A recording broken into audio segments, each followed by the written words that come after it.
경제독립TV 본방송을 시작하겠습니다. 이번 시간에는 커피 두 번째 시간으로서 빅센 박창선 대표님 모시고 지난 시간에 이어서 두 번째 시간을 가져보도록 하겠습니다. 먼저 대표님 지난번 굉장히 유익한 반응이더라고요. 그래서 커피가 각 나라별 종류별 특징이 있을 것 같은데 거기에 대해서 좀 한번 여쭤봅니다.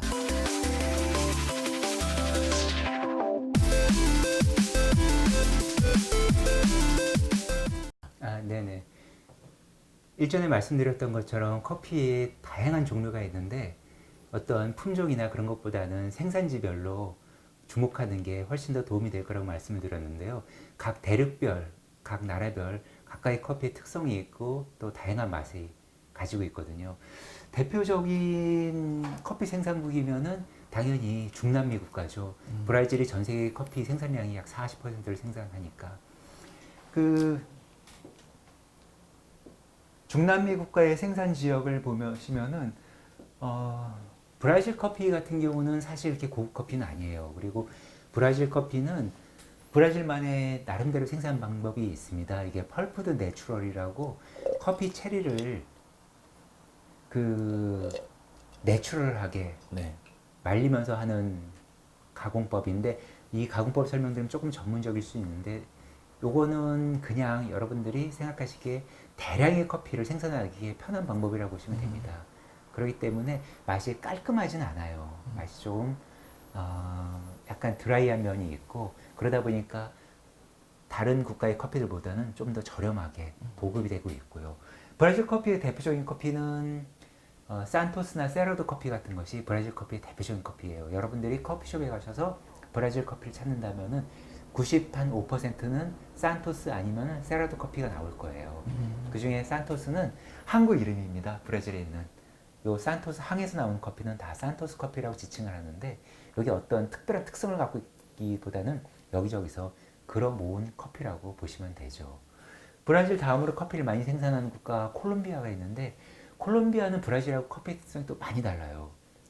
콜롬비아 커피는 브라질 커피보다는 보편적으로 약간 더 그레이드가 높고, 그리고 마일드함의 대명사입니다. 콜롬비아 커피는 저렴하면서 비교적 가성비가 높다고 볼 수 있죠. 여러분들이 마일드한 커피를 찾는다고 하시면은 브라질 커피보다는 콜롬비아 커피가 훨씬 더 적격이죠.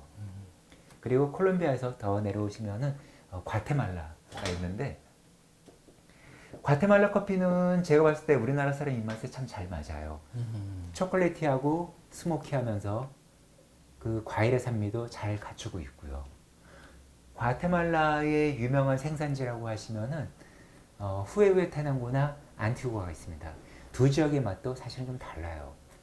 후에후에테낭고는 해발고도가 많이 높고 소규모 농장이 많기 때문에 좀 더 스페셜티하게 가공이 되는 바가 있어서 산미가 강하던가 과일의 맛을 찾는다든가 이런 좀 특별한 맛을 찾기에 좋고, 안티구아 지역은 과테말라 수도인 과테말라 시티에서 가까워요. 그러다 보니까 대규모 경작이 되고 있고, 과테말라 커피 특징이 초콜릿향과 스모키함 이런 것이 잘 살아나는 커피고요. 중남미 커피 생산 지역 중에서 가장 선진화된 코스타리카를 빼놓을 수가 없죠.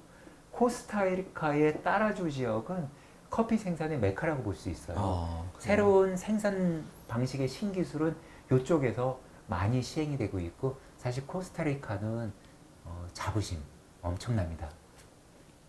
이 코스타리카 따라주 커피의 특성은 산미가 좀 도드라져요.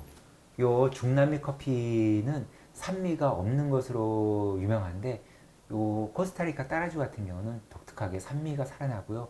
보편적으로, 물론 절대적이지는 않습니다만 보편적으로 산미가 살아나는 커피가 좀 좋은 고급 커피라고 볼 수가 있어요. 그리고 카리브해를 넘어가면은 여기에 자메이카가 있죠. 아주 유명한 커피, 자메이카 블루 마운틴. 이 자메이카 블루 마운틴은 사실 자메이카에서 생산나기보다는 일본에 의해서 생산된다고 보시면 돼요. 이 생산량의 90% 이상은 일본으로 넘어간다고 보시면 되고요. 그리고 국제 시세 자체도 상당히 비싸고요. 중남미에 이렇게 중미 쪽에 몰려서 커피가 생산되고 있지만 생산지별로 가격은 사실은 천차만별이에요. 국제 시세를 논하자고 하면은 처음에 말씀드린 브라질 같은 경우는 국제 시세가 1kg당 약 3불 정도 합니다. 그리고 콜롬비아 같은 경우는 4달러 정도 하고요. 콜롬비아가 조금 더 비싸죠. 자, 이쪽 그 코스타리카로 넘어가면은 국제 시세가 거의 배로 뜁니다. 한 6달러 정도. 그리고 자메이카로 넘어가면은 요 자메이카 블루 마운틴은 국제 시세가 100불이 넘어가요. 거의 200불 가까이 합니다. 그러면은 브라질 커피가 30배 값이네요. 여러분들이 마트에서 흔히 자메이카 블루 마운틴 보시는 거는 뒷면을 자세히 보시면 조그맣게 써 있을 거예요. 자메이카 블루 마운틴 스타일 혹은 자메이카 블루 마운틴 1% 블렌디드 이런 식으로. 그래서 진짜 자메이카 블루 마운틴은 1kg당 30만 원 정도 한다고 보시면 돼요. 중남미에서 남태평양으로 넘어가면은 또 많은 커피 생산국이 있죠. 대표적으로 하와이가 있고, 하와이에서 유명한 커피 있죠. 하와이안 코나. 아, 코나. 네. 네. 이 하와이안 코나도 맛의 특징은 균형감과 산미에 있어요. 비싼 커피는 특별한 향미를 내고 어떤 톡 쏘는 특별한 맛을 내는 게 아니라 이 균형감이 높은 커피가 비싼 커피죠. 대표적으로 자메이카 블루 마운틴이 그렇고 이 하와이안 코나가 그렇고. 하와이안 코나도 국제 시세는 100불이 넘어가죠. 비싼 굉장히 커피입니다. 비싸네요. 네. 네. 이게 그 세계 3대 커피라고 일컫고 있죠. 아까 말씀드린 자메이카 블루 마운틴, 그리고 하와이안 코나, 그리고 앞으로 설명드릴 예멘의 모카 마타리, 이렇게 세 가지를 세계 3대 커피라고 일컫습니다. 사실 제가 봤을 때 이게 맛이 좋아서 세계 3대 커피는 아니고요. 자메이카는 당연히 일본의 영향이 컸을 테고요. 하와이안 코나는 당연히 미국의 영향이 컸을 테고요.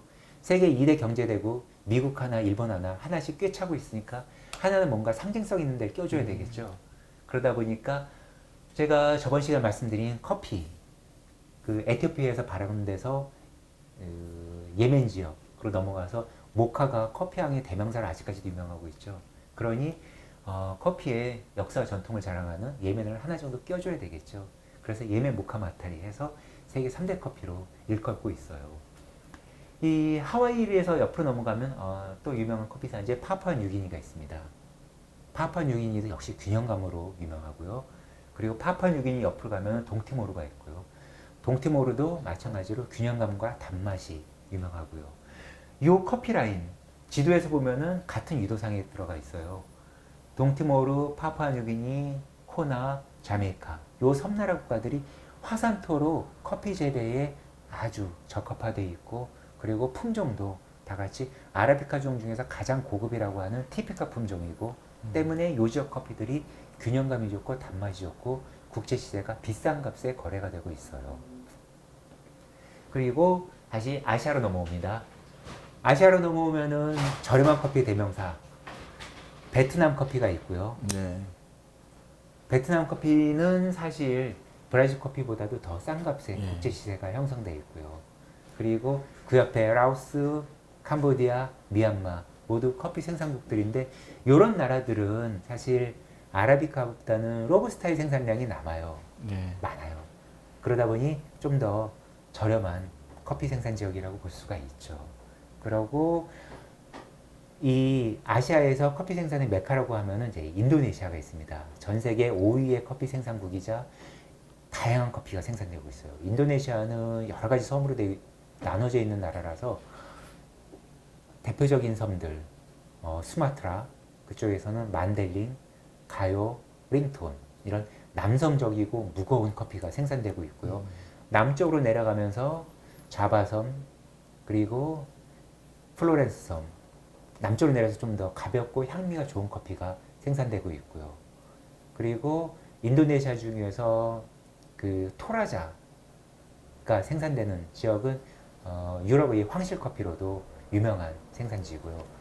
사실 인도네시아는 대표적인 유럽의 점령 국가였고 유럽에서 처음으로 아시아에서 커피를 생산을 시작한 곳도 인도네시아 지금 자카르타가 있는 자바섬이었으니까요. 자, 아시아 커피에서 다시 아프리카 커피로 넘어가게 되면은 아프리카는 정말 다양한 커피가 생산되고 있죠.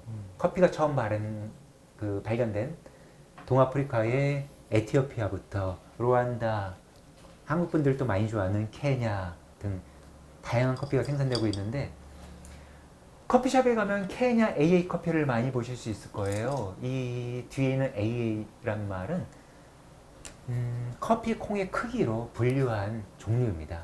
그러면은 케냐에서 나오는 아주 알이 굵은 커피라고 보실 수 있죠. 케냐 커피 역시 굉장히 남성적이에요. 무겁고 중후하고 산미가 나오되 케냐 지방의 특별한 토양, 포스포릭스라고 하는 인산에 의한 특별한 토양으로 무겁고 남성적인 산미가 발현되는 아주 특별한 커피가 나오고 있고요. 케냐에서 위로 올라가면서 좀 더 가벼운 커피가 나옵니다. 에티오피아는 그 예가체프를 커피의 귀부인이라고 그래요. 남성적이지 않다는 소리죠. 여성적이라는 소리죠. 굉장히 가볍고 향미가 좋고 그리고 산미가 좋은 커피가 나오고 있습니다. 이렇게 나라별로 아주 다양한 특성의 커피들이 나오고 있기 때문에 여러분들이 입맛에 맞는 커피를 찾아서 즐겨주시면 될 것 같아요. 대표님 말씀 듣고 보니까 참 이렇게 커피 한 잔 마시는 것도 나라별로 네네. 종류도 다양하고 정말 알거리가 너무 많은 것 같아요.